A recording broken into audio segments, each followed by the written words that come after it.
Assalatu wassalamu ala asrofil anbiya wal mursalin wa ala alihi wa sahbihi ajma'in. Rabbi shrah li sadri wa yassir li amri wa hlul 'uqdatam min lisani yafqahu qawli. Amma ba'du.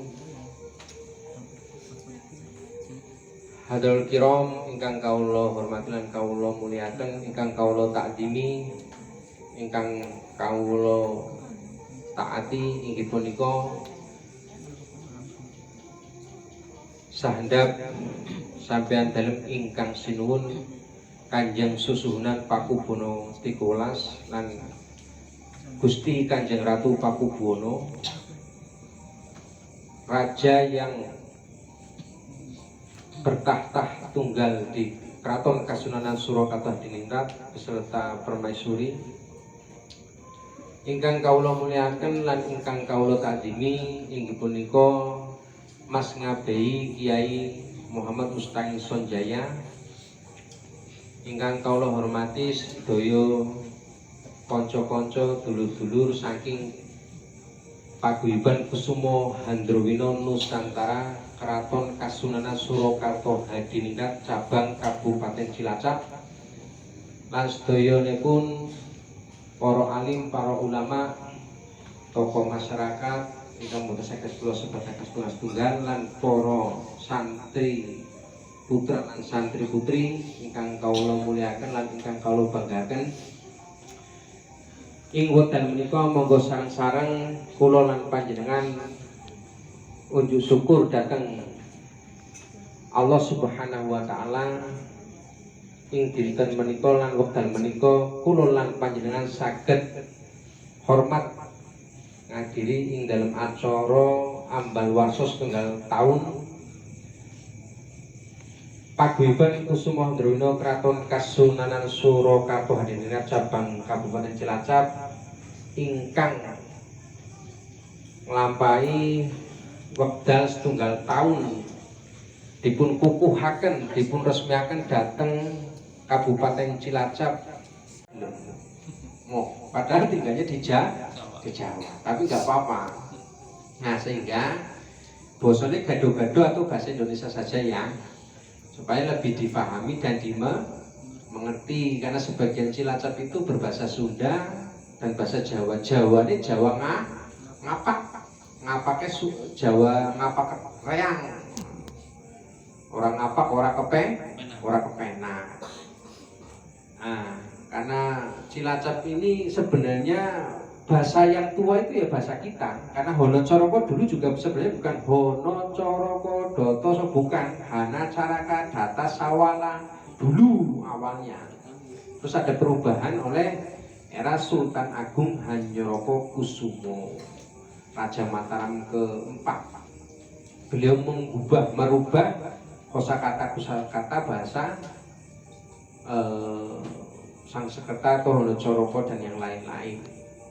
Sebenarnya bahasa yang tua itu bahasa kita, kalau di beberapa literasi itu bahasa Banyumasan, bahasa ngapak, bukan bahasa yang lain. Itu bisa monggo dibaca-baca di literasi-literasi bahwa sebenarnya bangsa kita ini khususnya Banyumasan itu termasuk kan peradaban tua.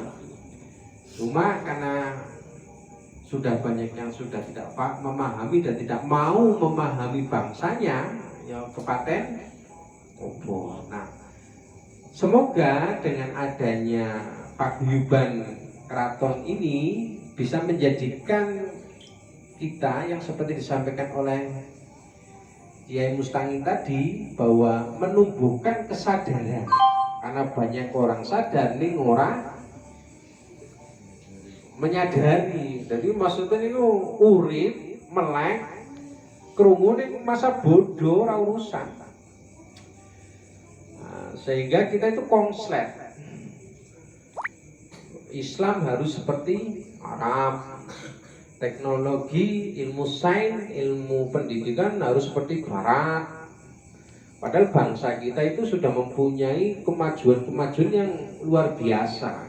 Kalau singkat mau nih, bayangkan bangsa kita kalau secara teknik sipil atau pembangunan, secara konstruksi di zaman bahla kita itu bisa membangun sebuah bangunan yang sangat megah, dan kalau dipikir dinalar secara ilmu konstruksi, secara ilmu bangunan itu sulit. Contoh Candi Borobudur, Candi Prambanan, dan candi-candi yang lain. Walaupun itu memang dari agama yang bukan muslim, tapi memang sebelum Islam masuk ke Nusantara, Indonesia, sebelum masuknya Islam ke Indonesia ini, Nusantara Indonesia ini agama sudah besar, peradaban sudah besar, kehidupan itu sudah luar biasa. Tidak ada salahnya, tidak masalah. Apalagi kalau kita mengulas tentang keilmuan yang sifatnya tidak berhubungan dengan fikih lah ya. Apa kita membangun rumah, membangun bangunan harus ada dalil kitabnya kan enggak? Gitu. Pernah jenengan niku ningali wong bangun ngaduk semen, dalilnya di kalau dalil ngaduk semen. Nah itu kan aneh ya. Kita melihat ngeten. Kalau dilihat dari jenis bangunan di era itu sekitar Wangsa Sailendra 1000 tahunan yang lalu itu, zaman Mataram kuno, Mataram Hindu, bangsa kita itu sudah bisa membangun sebuah bangunan yang sangat megah, yang kalau kita pikir dengan ilmu bangunan, ini kan pondok Cikal Bakal Asma baru dibangun dong ya, perluasan atau renovasi tekel, keramik dan tembok, itu namanya bangunan. Nah, Candi Borobudur dan Candi Prambanan itu, kalau kita pikir dan kita lihat dari segi pembangunan, itu sangat sulit. Sampai sekarang pun para ilmuwan itu membayangkan zaman dulu itu membangun candi yang begitu besar, dengan dulu mungkin belum ada ekskavator. Ngertos ekskavator mbak? Nopo? Odong-odong? Becak. Nah, ekskavator itu alat berat nggih, yang buat ngangkat-ngangkat barang-barang yang berat, atau kren. Intinya belum ada alat berat. Tetapi bisa membangun sebuah bangunan yang begitu besar, yang mungkin zaman dulu itu sangat minim dan sangat belum ada teknologi atau alat-alat canggih yang memadai. Tetapi kenapa bangsa kita, leluhur-leluhur kulo lan panjenengan bisa membangun sebuah bangunan yang begitu megah? Arab nggak bisa, Eropa nggak bisa. Kenapa Candi Borobudur salah satu masuk dalam cagar budaya dan salah satu kekayaan dunia, ya kan? Masuk apa itu Borobudur? Masuk apa? Keajaiban dunia kan? Tetapi kadang saya dan panjenengan itu tidak sadar.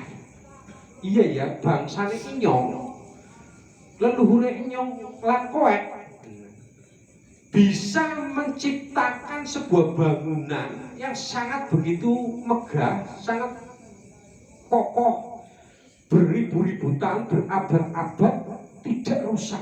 Rusak pun terkikis sedikit.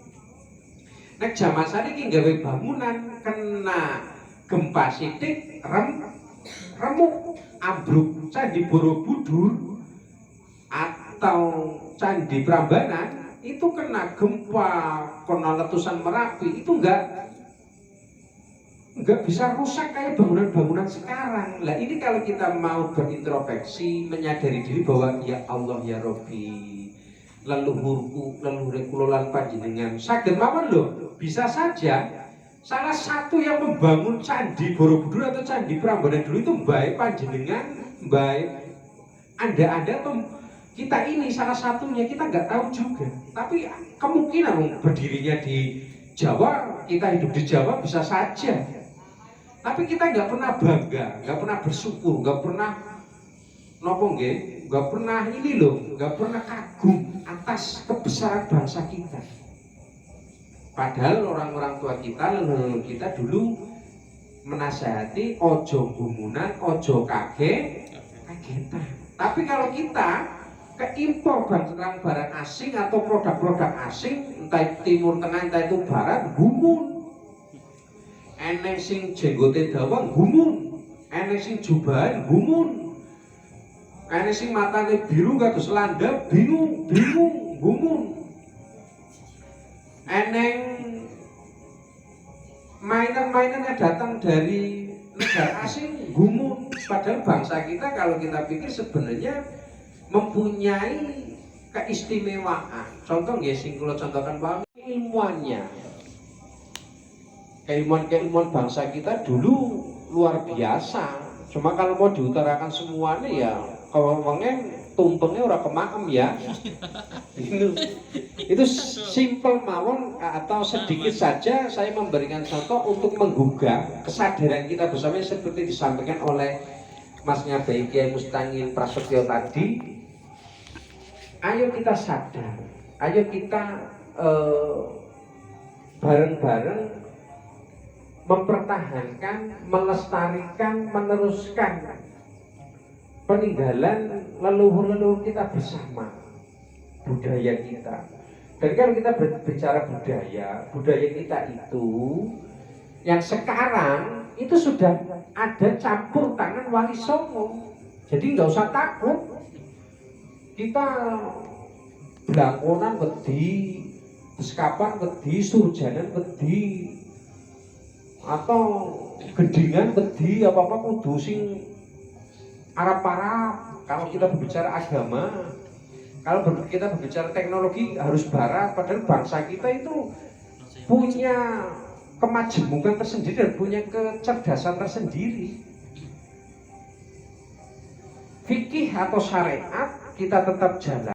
Budaya Arab, budaya Timur Tengah masuk ke Nusantara dianggap sebagai syariat. Padahal tidak.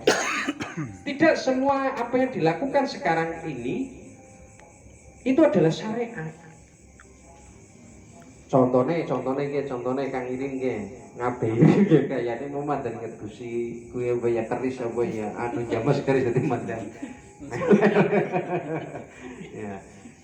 Ya intinya gini lah, ayo bareng-bareng ya kita menumbuhkan sadar diri untuk nguri-nguri tinggalan adiluhung leluhur bangsa kita. Dan alhamdulillah wa syukurillah santri putra dan santri putri pondok pesantren Padasan Cikal Bakal Asma panjenengan itu harus bersyukur loh, ada kiai kados niki loh, ini kiai unik ini. Nggih, wis kiai wong keraton pisan. Wong keraton itu mempunyai akses tersendiri, mempunyai lingkup sendiri. Kiai juga sebagai santri mempunyai link sendiri, mempunyai lingkup sendiri. Jarang sekali ada kiai wong keraton, jarang. Kiai ya kiai tok kayak gitu. Mangan ya nangka tok kayak gitu. Nah kiai ini jenengan niki Mbak Kang, wis kiai ya wong keraton. Wis muter-muter biayakan muter Indonesia bisa nyota bebo kesel sikile. Tapi itu sebuah keluar biasaan, tabarukan ngalap berkah muter jagat. Nah, ini salah satu tinggalan wali. Dhisik sing sering kesah-kesah bepergian tapak tilas seperti kiai ini jenengan itu nggih tadi sebelum kita mulai kita ngobrol-ngobrol ternyata kiai ini panjenengan itu nate menjadi musafir. Bolang cara bahasa saniki, bolang. Sing nate bolang. Kleyebon ngoten lho. Tapi bolange riyen Kiai Mustangin iku golek petunjuk, golek berkah. Nampak tilas ziarah kan ngene wali-wali ku Wali Songo. Nah, riyen iku sing sering kesah-kesah ngaten niku namine Mbah Sunan Kali Jogo. Raden Mas Said. Putrane Adipati Wilatikta Tuban. Niku salah satu wali Songo yang sukanya keliling dunia Indonesia dan Nusantara. Hampir seluruh Nusantara itu oleh beliau itu dijajaki. Ada peninggalan-peninggalannya beliau di NTB, NTT, Kalimantan itu banyak sekali itu. Beliau menyebarkan Islam keliling muter dakwah. Bayangkan, nah niku di tabaruki, ditafa'ulani teng kiyaine panjenengan cobi. Berarti jenengan itu bersyukur, alhamdulillah, mugi-mugi panjenengan sami kondur besok ke rumah masing-masing dari santri putri santri putra sing manfaat barokah kagem masyarakat di dunia wal Allahumma amin. Sing terakhir niki dalam peringatan masuk 1 tahunnya Paguyuban Kusumandrowina Kraton Kasunanan Surakarta Hadiningrat cabang Kabupaten Cilacap niki memayuh Haining Bawono Ambrostadur Hangkoro. Nah, terus cara bilugo penake ngomong memayuh Hayuning Bawono Ambrostadur Hangkoro niku tanamlah kebaikan, buanglah, tinggallah atau menahanlah diri dari hawa nafsu, dari angkara murka atau amar makruf nahi mungkar. Ini bayangkan bahasanya Jawa, memayuh Hayuning Bawono Ambrostadur Hangkoro. Apa kayak panganan apa kayak Bu? Tapi ternyata kalau kita bahasakan santri nih, amar makruf nahi mungkar atau khairukum khairu apa ya Mbak ya? Khairukum yes kayak lah. Seapik-apike menungsa sing manfaate nggo menungsa liyane. Memayuh Hayuning Bawono menanam kebaikan, berbuat kebaikan kepada sesama, kepada keluarga, kepada orang tua, kepada tetangga, kepada teman, meninggalkan atau menjauhi hawa nafsu, angkara murka. Lah bangsa kita sudah mengajarkan seperti itu nih. Cuma wong biyen iku kan TPQ urung akeh, pondok pesantren urung akeh. Jadi bahasa Arab mesti angel, bahasa Inggris mesti angel, dibahasakan yang sesuai dengan daerahnya oleh wali songo. Ini jangan dilupakan, jangan ditinggalkan.